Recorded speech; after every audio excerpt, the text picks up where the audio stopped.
Thank you so much. So thank you KLF for making me a beautiful part of this event.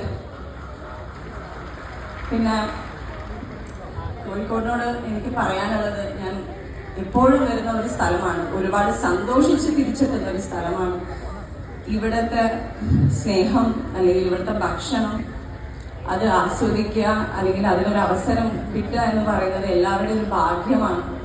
അത് എനിക്ക് ഒരുപാട് തവണ കിട്ടിയിട്ടുണ്ട്. അതിന് ഞാൻ എന്നും ഞാൻ എൻ്റെ ഹൃദയത്തോട് ചേർത്ത് വെക്കും അത്.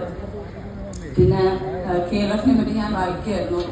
ഞാൻ ഉൾപ്പെടെയുള്ള ആൾക്കാർ വളരെ കുറവാണ് ഇപ്പോൾ ഒരു റീഡിങ് എന്ന് പറയുന്നത് അല്ലെങ്കിൽ വായന എന്ന് പറയുന്നത്. സോ ഞാനും പണ്ട് ഞാൻ സ്കൂളിലൊക്കെ പഠിക്കുമ്പോൾ വായിക്കുന്നത് ബോബനും മോളിയും മാത്രമാണ്. ബോബനും മോളിയും എനിക്കിപ്പോഴും ഓർമ്മയുണ്ട്. അതൊക്കെ എല്ലാം ഞാൻ ബോബനും മോളിയുടെയും ഭയങ്കര ഫാനായിരുന്നു. പക്ഷെ അതിനുശേഷം പിന്നെ കുറച്ച് റീഡിംഗ് ഒക്കെ കുറഞ്ഞു വന്നു, ഒന്നും വായിക്കാറില്ല. പിന്നെ എൻ്റെ ഒരു ഫസ്റ്റ് ലവ് ഉണ്ടായിരുന്നു. സോ ആളെ എനിക്കൊരു ബുക്ക് ഗിഫ്റ്റ് തന്നു. ഞാൻ ആളെ ഇംപ്രസ് ചെയ്യാൻ വേണ്ടി ഞാൻ ബുക്ക് വേഗം വായിച്ചു തീർക്കും. അതിനെപ്പറ്റി സംസാരിക്കാനും ഞാനും ഭയങ്കര ഒരു സീരിയസ് ബുക്ക് റീഡറാണ്. എനിക്ക് ഇതിനെപ്പറ്റി ഒരുപാട് കാര്യങ്ങൾ അറിയാം എന്ന് അറിയിക്കാൻ വേണ്ടി ആളെ ഇംപ്രസ് ചെയ്യാൻ വേണ്ടി വായിച്ചു തീർത്തൊരു ബുക്കാണ് ബ്രിഡ്ജസ് ഓഫ് മാഡിസൺ കൗണ്ടി. അത് വായിച്ചതിന് ശേഷം സത്യം പറയാൻ അതൊരു ഭയങ്കര അനുഭവമായിരുന്നു എനിക്ക്. ആളെ ഇംപ്രസ് ചെയ്യുന്നതിനേക്കാളും മേലെ ഞാൻ ഇംപ്രസ്ഡ് ആയി. ഒരു ബുക്ക് വായിക്കുമ്പോൾ ഇത്രയ്ക്കും ഇമ്പാക്റ്റ് ഉണ്ടോ എന്നുള്ളത്.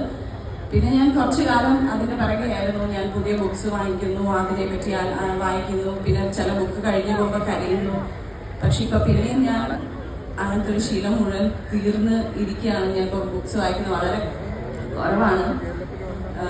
ഇവിടെ വരുന്നതിന് മുമ്പ് ഞാൻ വണ്ടിയിലിരുന്ന് ആലോചിക്കുകയായിരുന്നു, എനിക്കിപ്പോൾ റീസെൻ്റായിട്ടും ഒരു ബുക്ക് വായിച്ചൊന്നും പറയാനൊന്നും ഇല്ലല്ലോ എന്നൊക്കെ. അതുകൊണ്ടാണ് ഞാൻ ഇത് മുഴുവൻ പറഞ്ഞത്. പക്ഷെ തീർച്ചയായിട്ടും ഇങ്ങനെ ഒരു വേദിയിൽ വരുമ്പോൾ നമ്മൾ പിന്നെയും ഇൻസ്പയർ ആവുകയാണ്.